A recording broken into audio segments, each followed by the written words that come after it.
어머니, 이게 대체 무슨 고기입니까? 청년의 떨리는 목소리가 어두운 방 안을 가득 채웠습니다. 윤서가, 그게 무슨 말이냐? 내 아내가 정성껏 말린 고기인데. 눈먼 어머니가 손을 더듬으며 대답했습니다. 청년 윤석은 손에 든 말린 고기를 다시 한번 살펴보았습니다. 길쭉한 몸통, 가늘고 긴 꼬리. 이것은 분명 이건 쥐고기입니다. 윤석의 외침에 방 안이 얼어붙었습니다. 과연 무슨 일이 있었던 걸까요? 이 충격적인 진실 뒤에 숨겨진 이야기는 무엇일까요? 자, 이야기는 3년 전으로 거슬러 올라갑니다. 미호야단의 이야기가 계속 듣고 싶다면 구독과 좋아요로 응원해주세요. 때는 조선 중기 흉년이 계속되어 백성들의 시름이 깊어가던 시절이었습니다. 경기도 어느 산골 마을에 윤석이라는 청년이 살고 있었습니다. 25살의 윤석은 눈먼 어머니를 모시고 살았는데 1년 전 배씨성을 가진 여인을 아내로 맞이했지요. 가난했지만 윤석은 효자였습니다. 어머니께 맛있는 것을 드리고 싶어 산에서 나무를 캐고 강에서 물고기를 잡았습니다. 어머니, 오늘은 버섯을 캐왔습니다. 맛있게 드세요. 윤서가 고맙구나. 내가 효자라서 어미가 복이 많구나. 어머니는 언제나 윤석을 자랑스러워했습니다. 하지만 가난은 여전했습니다. 작은 밭에서 나는 곡식만으로는 살기가 어려웠지요. 어머니, 제가 한양으로 가서 돈을 벌어 오겠습니다. 어느 날 윤석이 어머니 앞에 무릎을 꿇고 말했습니다. 윤석아, 그게 무슨 소리냐? 내가 떠나면 이 눈먼 어미는 어찌하란 말이냐? 어머니의 목소리가 떨렸습니다. 어머니, 걱정 마십시오. 아내가 잘 모실 것입니다. 제가 한양에서 큰 돈을 벌어 오겠습니다. 그러면 어머니께 좋은 옷도 해드리고 맛이 있는 음식도 드릴 수 있습니다. 윤석의 아내 배 씨가 곁에서 고개를 숙였습니다. 시어머님, 걱정 마십시오. 제가 정성껏 모시겠습니다. 매일 따뜻한 밥을 지어드리고 방에 불도 잘 떼겠습니다. 배 씨의 말에 윤석은 안심했습니다. 배 씨, 고맙소. 당신을 믿고 갑니다. 어머니를 잘 모셔주시오. 서방님, 걱정 마십시오. 제가 제 어머니처럼 모시겠습니다.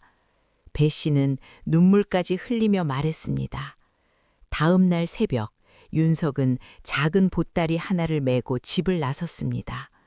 어머니, 다녀오겠습니다. 매달 돈을 보내드리겠습니다. 배 씨, 어머니를 부탁하오. 서방님, 조심히 다녀오십시오. 윤석의 발걸음이 멀어지는 소리가 새벽 공기 속으로 사라졌습니다. 어머니는 문 앞에 서서 윤석이 떠나는 방향을 향해 손을 흔들었습니다.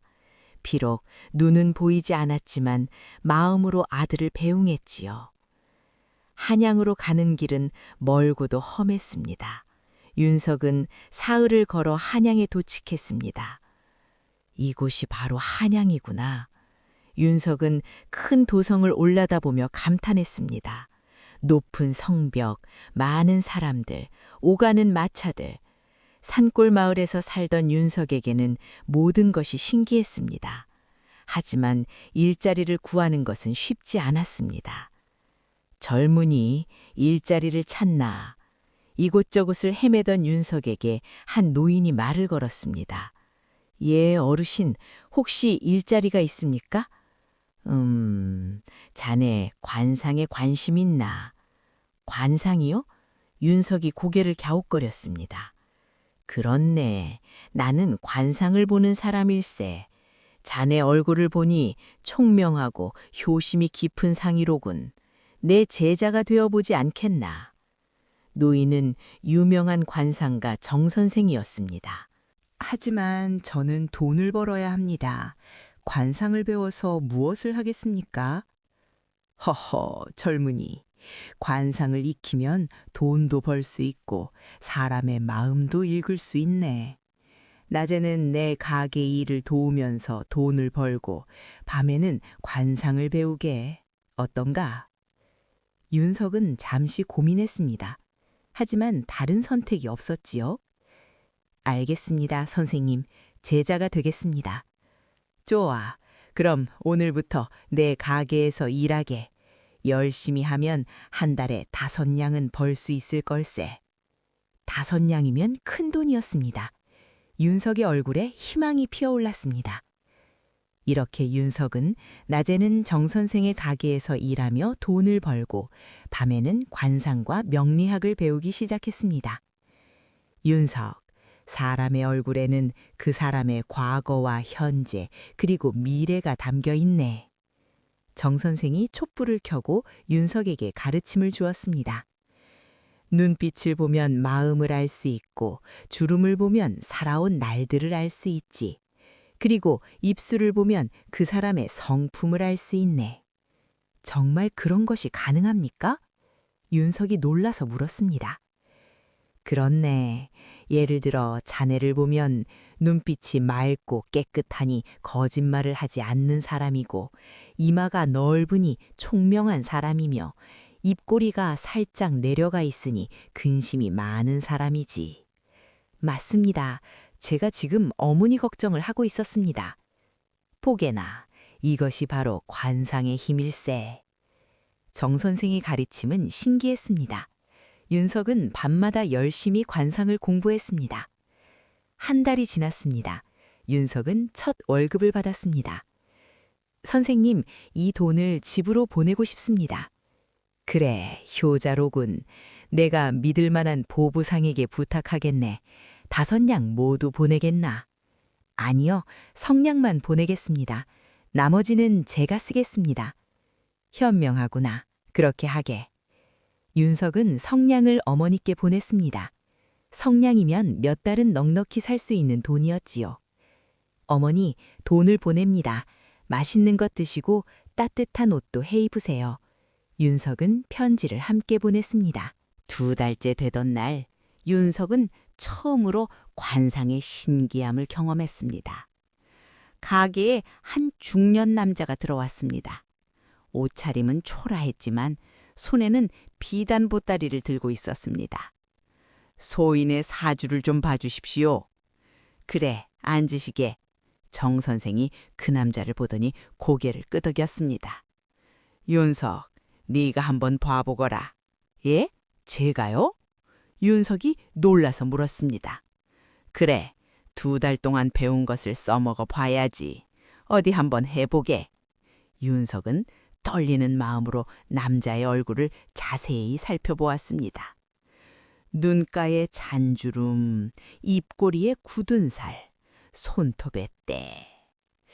손님, 혹시 장사를 하십니까? 오, 어찌 알았소? 남자가 깜짝 놀랐습니다. 손님의 손을 보니 물건을 나르신 흔적이 있고 눈가에 주름을 보니 사람을 많이 대하신 것 같습니다. 맞소, 나는 포목 장사를 하는 사람이요. 신기하구려. 남자가 무릎을 쳤습니다. 윤석은 계속해서 남자의 얼굴을 살펴보았습니다. 그런데 손님, 요즘 장사가 잘 안 되시는 것 같습니다. 이마에 걱정주름이 깊게 패여 있습니다. 아, 맞소. 요즘 포목값이 떨어져서 손해를 보고 있소. 집에 팔지 못한 포목이 가득하오. 남자의 목소리가 낮아졌습니다. 윤석은 남자의 손을 자세히 살펴보았습니다. 하지만 손님, 손가락을 보니 곧 좋은 일이 있을 것 같습니다. 손가락에 복스러운 기운이 어려 있습니다. 한 달 안에 큰 주문이 들어올 것입니다. 정말이요? 남자의 눈이 반짝였습니다. 예, 틀림없습니다. 한 달 후 다시 오십시오. 좋은 소식이 있을 것입니다. 한 달 뒤 그 남자가 다시 가게를 찾아왔습니다. 선생님, 젊은 분, 신기하게도 정말 큰 주문이 들어왔습니다.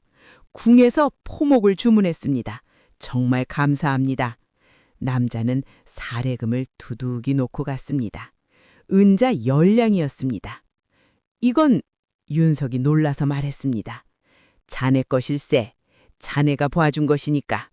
정 선생이 윤석의 어깨를 두드렸습니다. 잘했네, 윤석. 자네는 타고난 재능이 있어. 계속 열심히 하면 훌륭한 관상가가 될 것일세. 윤석은 관상의 신비로움에 점점 빠져들었습니다. 이후로도 윤석은 여러 사람들의 관상을 봐주었습니다. 신기하게도 윤석의 예측은 자주 맞았습니다. 젊은 분, 제 아들이 과거에 붙을 수 있을까요? 손님, 아드님의 이마를 보니 학문의 기운이 있습니다. 열심히 공부하면 붙을 수 있을 것입니다. 젊은이, 내가 새로 시작하는 장사가 잘 될까? 손님의 눈빛을 보니 의지가 강합니다. 하지만 너무 욕심을 부리지 마십시오. 작은 것부터 시작하면 성공할 것입니다. 그러던 어느 날, 한 상인이 가게를 찾아왔습니다. 비단 도포를 입고 금가락지를 낀 부자 상인이었습니다. 내가 동업할 사람을 찾고 있소. 그 사람이 믿을 만한 사람인지 좀 봐주시오. 상인이 다른 남자를 데리고 왔습니다. 이 사람이요. 이 사람이 정직한 사람인지 알고 싶소. 윤석은 그 남자의 얼굴을 자세히 살펴보았습니다. 눈동자가 불안하게 움직이고 있었습니다. 입꼬리는 부자연스럽게 올라가 있었고 이마에는 식은땀이 맺혀 있었습니다. 손님, 이 사람과는 동업하지 마십시오. 윤석이 단호하게 말했습니다. 뭐라고? 왜 그러는가? 상인이 놀라서 물었습니다. 손님, 이 사람의 눈을 보십시오. 눈동자가 좌우로 흔들리고 있습니다. 이것은 거짓을 말하는 사람의 눈입니다. 그리고 입꼬리가 부자연스럽게 올라가 있습니다. 억지로 웃고 있는 것입니다. 이 사람은 지금 무언가 숨기고 있습니다. 헛소리 마시오. 나는 정직한 상인이요. 그 남자가 소리쳤습니다. 하지만 윤석은 흔들리지 않았습니다. 손님, 이 사람과 동업하시면 큰 손해를 보실 것입니다. 믿으십시오. 상인은 고민하다가 고개를 끄덕였습니다. 알았어. 자네 말을 믿겠소. 그리고 그 남자에게 말했습니다. 미안하지만 동업은 하지 않겠소. 며칠 후 그 상인이 다시 가게를 찾아왔습니다. 젊은이, 자네 말이 맞았소. 그 사람이 나를 속이려 했다는 것을 알아냈소. 이미 다른 사람들을 속여 큰 돈을 챙긴 사기꾼이었소. 상인은 감사의 표시로 은자 20냥을 놓고 갔습니다. 정 선생이 윤석을 보며 감탄했습니다. 윤석, 자네는 정말 사람의 거짓을 알아보는 눈이 있구나. 이것은 하늘이 준 재능일세. 사람들은 윤석의 관상을 믿었고 윤석은 사례금을 받았습니다. 윤석은 번 돈 중 절반은 어머니께 보내고 나머지는 저축했습니다. 어머니, 제가 돈을 많이 벌고 있습니다. 걱정 마십시오. 매달 윤석은 편지와 함께 돈을 보냈습니다. 1년이 지났습니다. 윤석, 자네 실력이 정말 늘었구나. 이제 웬만한 관상은 자네 혼자서도 볼 수 있을 것 같네. 정 선생이 감탄했습니다. 선생님 덕분입니다. 자네는 정말 타고난 재능이 있어. 특히 사람의 거짓을 알아보는 능력이 뛰어나네. 눈빛만 봐도 그 사람이 거짓말을 하는지 진실을 말하는지 알 수 있지? 예, 그런 것 같습니다. 거짓말을 하는 사람은 눈동자가 좌우로 흔들리고 입꼬리가 부자연스럽게 올라갑니다. 맞네. 자네는 정말 훌륭한 제자일세. 2년이 지났습니다. 윤석의 실력은 더욱 늘었습니다. 이제 정 선생 없이도 혼자서 관상을 볼 수 있었죠. 윤석, 자네 덕분에 우리 가게가 유명해졌네. 사람들이 자네를 보러 온다네. 과찬이십니다, 선생님. 아니네, 사실일세. 3년째 되던 봄날 정 선생이 윤석을 불렀습니다. 윤석, 그런데 자네 집에 한번 다녀오는 게 어떨까? 3년이나 됐는데. 정 선생의 말에 윤석도 고개를 끄덕였습니다. 그래야 할 것 같습니다. 어머니 얼굴이 보고 싶습니다. 그래, 다녀오게. 자네가 없어도 가게는 내가 잘 지킬 테니 어머니께 효도하고 오게. 감사합니다, 선생님. 3년째 되던 봄날 윤석은 마침내 고향으로 향했습니다. 보따리에는 3년 동안 모은 돈이 가득했습니다. 은자 100냥, 큰 돈이었습니다. 어머니, 이제 편하게 사실 수 있을 것입니다. 좋은 집도 구하고 땅도 살 수 있을 것입니다. 윤석의 발걸음이 가벼웠습니다. 사흘을 걸어 고향 마을에 도착했습니다. 저 사람 윤석이 아닌가? 마을 어귀에서 윤석을 알아본 사람들이 수군거렸습니다. 윤석이가 돌아왔구나. 윤석은 반가운 마음에 사람들에게 다가갔습니다. 김서방, 안녕하셨습니까? 하지만 김서방은 윤석을 보더니 고개를 돌렸습니다. 윤석이로구나. 그리고는 황급히 자리를 떴습니다. 이상하네. 윤석은 다른 사람에게도 인사했습니다. 박서방, 그동안 안녕하셨습니까? 그래. 박서방도 어색한 표정으로 고개만 끄덕이고는 급히 가버렸습니다. 무슨 일이지? 왜들 이러시는 걸까? 윤석은 불안한 마음이 들었습니다. 마을 사람들이 자신을 피하는 것 같았습니다. 최서방, 제 어머니께서 잘 계십니까? 윤석아, 그게... 최서방이 말을 흐렸습니다. 어서 집에 가보거라. 최서방의 목소리에 걱정이 묻어났습니다. 무슨 일이십니까? 어머니께 무슨 일이라도... 윤석의 가슴이 철렁 내려앉았습니다. 가보면 알게 될 것이다. 최서방이 한숨을 쉬었습니다. 윤석은 뛰기 시작했습니다. 집으로, 어머니가 계신 곳으로. 윤석의 집 앞에 도착했습니다. 그리고 윤석은 그만 발걸음을 멈췄습니다. 이게... 집은 3년 전보다 더 초라해져 있었습니다. 대문은 낡고 헐어 있었고 담장은 무너져 있었습니다. 내가 매달 돈을 보냈는데 왜 집이 이 지경이지? 윤석의 마음이 불안했습니다. 어머니, 저 왔습니다. 윤석이 문을 두드렸습니다. 누구시오? 떨리는 목소리가 들렸습니다. 어머니의 목소리였지만 3년 전보다 훨씬 약해져 있었습니다. 어머니, 저 윤석입니다. 윤석이냐? 문이 삐걱거리며 열렸습니다. 그리고 윤석은 그만 어머니! 윤석이 소리쳤습니다. 어머니의 모습이 말이 아니었습니다. 3년 전보다 10년은 더 늙어 보였고 옷은 누더기처럼 헤어져 있었습니다. 얼굴에는 핏기가 없었고 몸은 앙상했습니다. 윤석아, 정말 네가 왔구나. 어미가 너무 보고 싶었느니라. 어머니가 눈물을 흘렸습니다. 어머니, 이게 어찌 된 일입니까? 제가 매달 돈을 보냈는데 어머니께서 왜 이렇게 초라하십니까? 윤석의 목소리가 떨렸습니다. 그때였습니다. 아이고, 서방님 오셨습니까? 윤석의 아내 배 씨가 밖으로 뛰어나왔습니다. 배 씨는 3년 전과는 달랐습니다.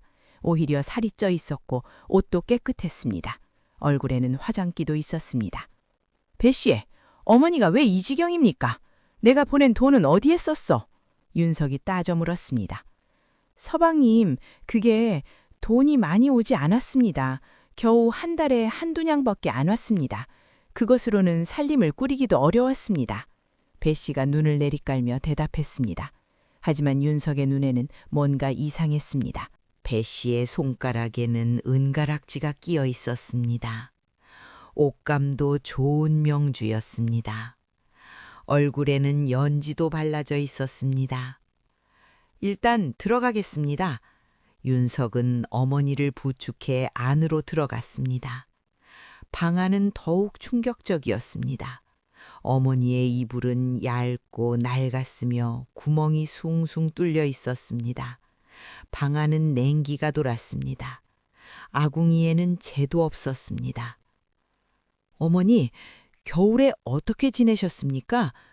윤석이 떨리는 목소리로 물었습니다. 윤석아, 추웠느니라. 정말 추웠느니라. 하지만 네가 고생하는데 어미가 뭐라 하겠느냐.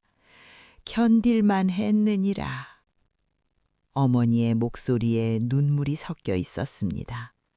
윤석의 가슴이 찢어지는 것 같았습니다. 내가 매달 성냥씩 3년 동안 100냥이 넘는 돈을 보냈는데 어머니께서 왜 이렇게 고생하신 것일까? 서방님, 저녁을 드셔야지요. 제가 준비하겠습니다. 배 씨가 부엌으로 갔습니다. 잠시 후 배 씨가 밥상을 들고 왔습니다. 밥상에는 보리밥과 된장국, 그리고 작은 접시에 담긴 말린 고기 몇 점이 놓여 있었습니다. 서방님, 시어머님께서 서방님 오실까봐 아끼신 말린 고기입니다. 드십시오. 배 씨가 접시를 윤석 앞으로 밀었습니다. 윤석이 고기를 집어들었습니다. 그런데 윤석의 손이 멈췄습니다. 이 고기 뭔가 이상했습니다. 윤석은 고기를 코에 가까이 대어 냄새를 맡아보았습니다. 묘한 냄새가 났습니다. 소고기나 돼지고기의 냄새가 아니었습니다. 윤석은 고기를 자세히 살펴보았습니다. 길쭉한 몸통, 가늘고 긴 꼬리, 작은 발톱. 윤석의 가슴이 두근거리기 시작했습니다. 설마 이것이... 윤석은 한양에서 3년 동안 온갖 고기를 보았습니다. 소고기, 돼지고기, 닭고기, 심지어 꿩고기와 노루고기까지. 장터에서 팔리는 모든 종류의 고기를 보았습니다. 그리고 한 번은 거지들이 쥐를 잡아 구워 먹는 것을 본 적이 있었습니다. 그때 본 쥐의 모습이 지금 손에 든 이 고기와 똑같았습니다. 윤석의 손이 떨렸습니다. 아니야, 설마 아내가 어머니께 쥐고기를 드렸을 리가 없어. 하지만 아무리 봐도 이것은 쥐였습니다. 작은 발톱, 가는 꼬리, 길쭉한 몸통, 틀림없었습니다. 어머니, 이게 대체 무슨 고기입니까? 윤석의 목소리가 떨렸습니다. 윤석아, 그게 무슨 말이냐? 네 아내가 정성껏 말린 고기인데. 어머니가 손을 더듬으며 대답했습니다. 어머니, 이것은... 윤석이 고기를 자세히 살펴보았습니다. 틀림없었습니다. 이것은 쥐고기입니다. 윤석의 외침에 방안이 얼어붙었습니다. 뭐라고? 어머니가 손을 떨었습니다. 쥐고기라니, 그게 무슨 말이냐? 어머니, 이것은 분명 쥐고기입니다. 제가 한양에서 온갖 고기를 보았습니다. 이것은 틀림없이 쥐입니다.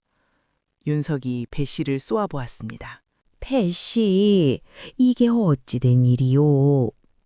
서방님, 그게 요즘 고기가 귀해서 어쩔 수 없이...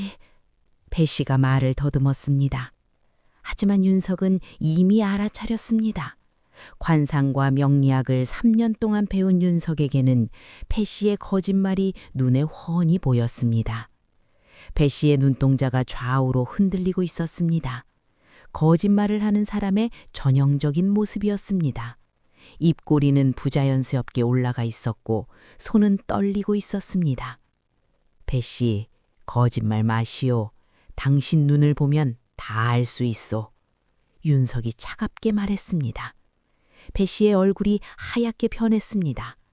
서방님, 그게... 배 씨, 내가 보낸 돈은 어디에 썼소? 당신 손가락의 은가락지, 그 좋은 옷감, 그리고 얼굴의 연지, 그것들은 어디서 났소? 윤석의 목소리가 점점 높아졌습니다. 배 씨는 대답하지 못했습니다. 윤석은 배 씨의 얼굴을 자세히 살펴보았습니다. 그리고 보았습니다. 배 씨의 뺨에는 잔주름이 없었습니다. 걱정 없이 살아온 얼굴이었습니다. 배 씨의 손은 부드러웠습니다. 힘든 일을 하지 않은 손이었습니다. 손톱은 깨끗했습니다. 배 씨, 당신은 어머니를 돌보지 않았구려. 윤석의 말에 배 씨는 고개를 숙였습니다. 서방님, 저는 당신의 손을 보면 알 수 있어. 이 손은 발레를 한 손이 아니요. 이 손은 밥을 지은 손이 아니요. 당신은 집안일을 거의 하지 않았구려. 윤석이 배 씨의 손을 잡아들었습니다. 그리고 당신의 얼굴을 보시오. 뺨에 잔주름이 하나도 없소. 이것은 걱정 없이 편하게 산 사람의 얼굴이요. 어머니를 돌보느라 고생했다면 얼굴에 근심의 주름이 있어야 하는데 배 씨의 얼굴이 점점 하얗게 변했습니다. 그리고 당신의 눈을 보시오. 지금도 눈동자가 좌우로 흔들리고 있어. 거짓말을 하고 있다는 증거요. 윤석이 배 씨의 눈을 똑바로 쳐다보았습니다.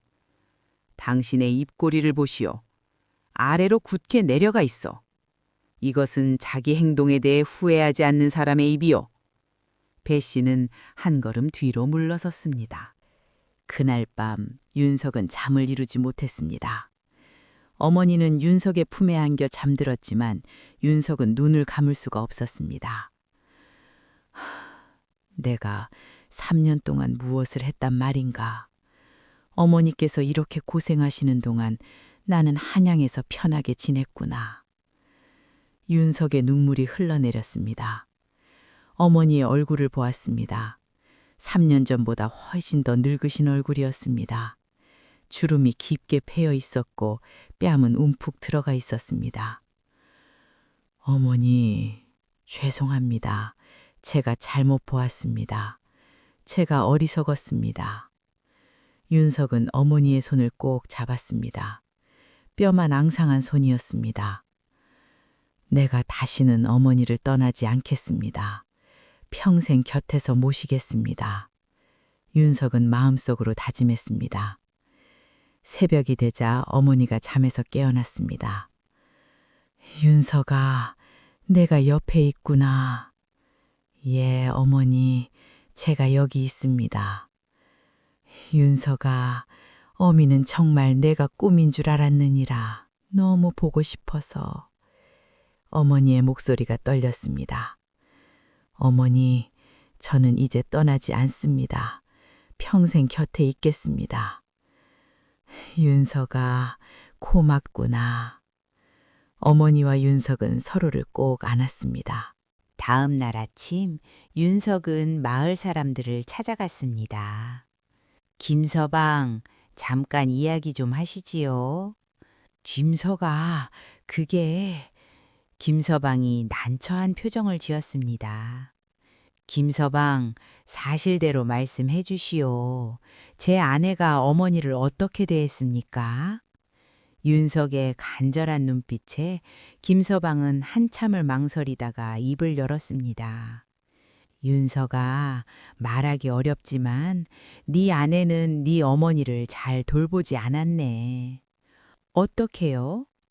겨울에도 방에 불을 떼지 않았어. 네 어머니께서 추워하시는데도 말일세. 눈이 내리던 날 내가 네 집 앞을 지나가는데 네 어머니께서 떨고 계시는 소리가 들렸네. 그런데 네 아내는 자기 방에서 따뜻하게 불을 떼고 있었어.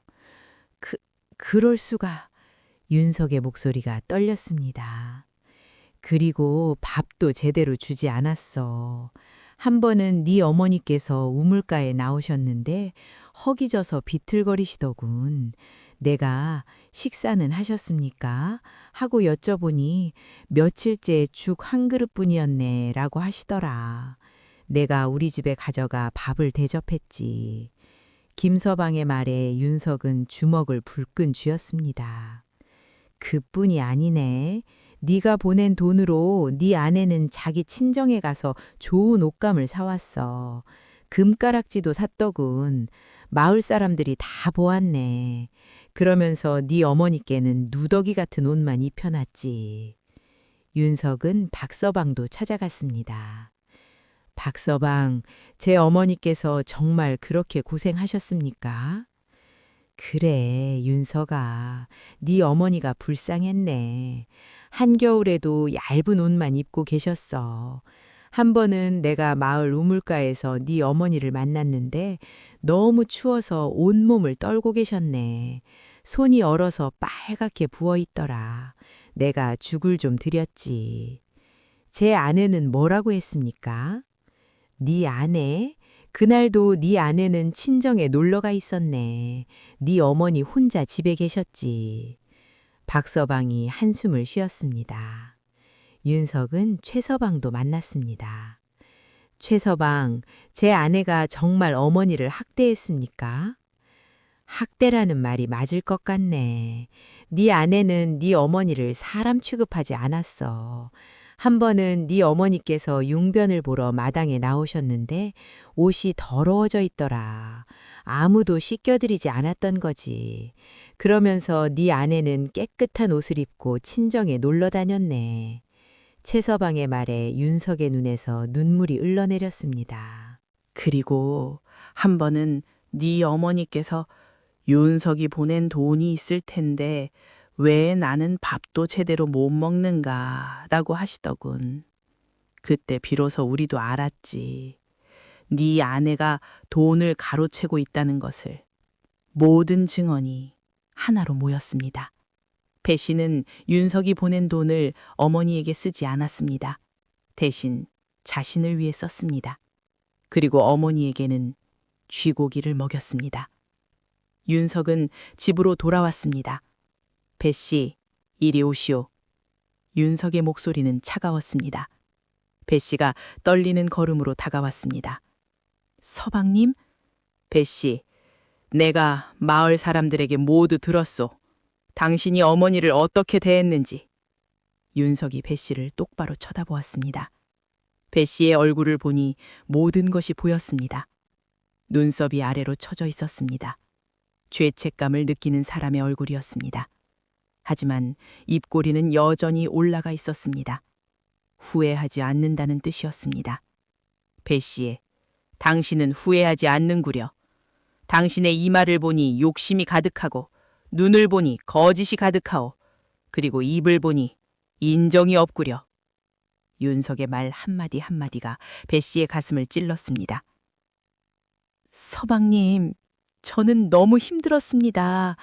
시어머니는 눈도 못 보시고 밥도 혼자 못 드시고 용변도 혼자 못 보십니다. 제가 얼마나 힘들었는지 아십니까? 배 씨가 변명했습니다. 힘들었다고요? 그래서 내가 보낸 돈을 당신 혼자 썼단 말이오? 그래서 어머니께는 쥐고기를 먹였단 말이오? 쥐고기라도 드셔야 고기 맛을 아시지 않습니까? 배 씨가 소리쳤습니다. 그 순간 윤석의 손이 번쩍 올라갔습니다. 하지만 윤석은 손을 내리지 않았습니다. 그저 배 씨를 노려볼 뿐이었습니다. 배 씨, 당신은 사람이 아니오. 짐승만도 못하오. 윤석의 목소리가 떨렸습니다. 그리고 무엇보다 당신은 어머니께 쥐고기를 먹였소. 사람이 먹을 수 없는 것을 먹였단 말이오. 배 씨는 더 이상 변명하지 못했습니다. 윤석은 방으로 들어가 어머니 곁에 앉았습니다. 윤석아, 괜찮느니라. 네가 무슨 잘못이냐. 어머니가 윤석의 손을 잡았습니다. 어머니, 제가 한양에서 관상을 배웠습니다. 사람의 얼굴을 보면 그 사람의 마음을 알 수 있지요. 그런데 제가 제일 가까운 사람의 마음을 몰랐습니다. 윤석아, 울지 마라. 네가 돌아왔으니 이제 괜찮느니라. 어머니. 윤석은 어머니를 꼭 안았습니다. 그날 저녁 윤석은 배 씨를 불렀습니다. 배 씨, 내일 당신은 친정으로 돌아가시오. 서방님, 그게 무슨 말씀이십니까? 나는 당신과 더 이상 함께 살 수 없어.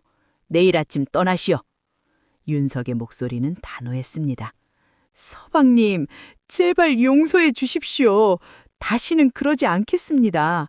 앞으로는 시어머님을 잘 모시겠습니다. 배 씨가 윤석의 옷자락을 붙잡았습니다. 하지만 윤석은 고개를 저었습니다. 배 씨, 당신의 얼굴을 보니 진심으로 뉘우치는 마음이 보이지 않소. 눈빛만 봐도 알 수 있어. 당신은 지금도 억울하다고 생각하고 있어.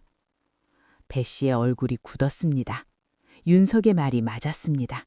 배 씨는 억울했습니다. 내가 뭘 잘못했다고.